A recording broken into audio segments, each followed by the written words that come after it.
ದೇವನಹಳ್ಳಿಯ ಶ್ರೀ ಶನಿ ಮಹಾತ್ಮ ಸ್ವಾಮಿ ದೇವಾಲಯದಲ್ಲಿ ಶನಿ ಮಹಾತ್ಮ ಜಯಂತಿ ಸಂಭ್ರಮ. ಗಿರಿಯಮ್ಮ ಸರ್ಕಲ್ನ ದೇವಸ್ಥಾನಕ್ಕೆ ಹರಿದು ಬಂದ ಭಕ್ತ ಸಾಗರ. ಬೆಳಗ್ಗಿನಿಂದಲೇ ವಿಶೇಷ ಪೂಜೆ ಅಭಿಷೇಕದಲ್ಲಿ ತೊಡಗಿದ ಭಕ್ತರು. ಶನಿದೇವರ ದರ್ಶನ ಪಡೆದು ಭಕ್ತರು ವಿಶೇಷ ಪ್ರಾರ್ಥನೆ.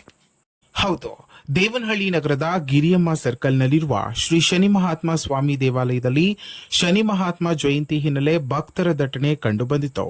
ಬೆಳಗಿನ ಜಾವದಿಂದಲೇ ದೇವಸ್ಥಾನಕ್ಕೆ ಆಗಮಿಸಿದ ಭಕ್ತರು ಶನಿದೇವರ ದರ್ಶನ ಪಡೆದು ವಿಶೇಷ ಪೂಜೆಯಲ್ಲಿ ಭಾಗಿಯಾದರು. ದೇವಾಲಯದಲ್ಲಿ ಹೂವಿನ ಅಲಂಕಾರ, ಮಂಗಳವಾದ್ಯ ಹಾಗೂ ಧಾರ್ಮಿಕ ಕಾರ್ಯಕ್ರಮಗಳು ಭಕ್ತರ ಗಮನವನ್ನ ಸೆಳೆದವು. ಶನೇಶ್ವರ ಸ್ವಾಮಿಗೆ ವಿಶೇಷ ಅಭಿಷೇಕ, ಎಣ್ಣೆ ಸೇವೆ ಹಾಗೂ ಅರ್ಚನೆಗಳನ್ನ ನೆರವೇರಿಸಲಾಯಿತು. ಕುಟುಂಬ ಸಮೇತರಾಗಿ ಆಗಮಿಸಿದ ಭಕ್ತರು ತಮ್ಮ ಇಷ್ಟಾರ್ಥ ಸಿದ್ಧಿಗಾಗಿ ಪ್ರಾರ್ಥನೆಯನ್ನ ಸಲ್ಲಿಸಿದರು. ಭಕ್ತರು ಹೆಚ್ಚಿನ ಸಂಖ್ಯೆಯಲ್ಲಿ ಗಮನದಲ್ಲಿಟ್ಟುಕೊಂಡು ದೇವಸ್ಥಾನ ಆಡಳಿತ ಮಂಡಳಿ ಹಾಗೂ ಪೊಲೀಸರು ಸೂಕ್ತ ವ್ಯವಸ್ಥೆಯನ್ನ ಕಲ್ಪಿಸಿದ್ರು. ಶಾಂತಿ ಮತ್ತು ಭಕ್ತಿಭಾವದ ನಡುವೆ ಶನಿ ಮಹಾತ್ಮ ಜಯಂತಿ ಆಚರಣೆ ಭಕ್ತರಲ್ಲಿ ವಿಶೇಷ ಸಂಭ್ರಮವನ್ನ ಮೂಡಿಸಿತು.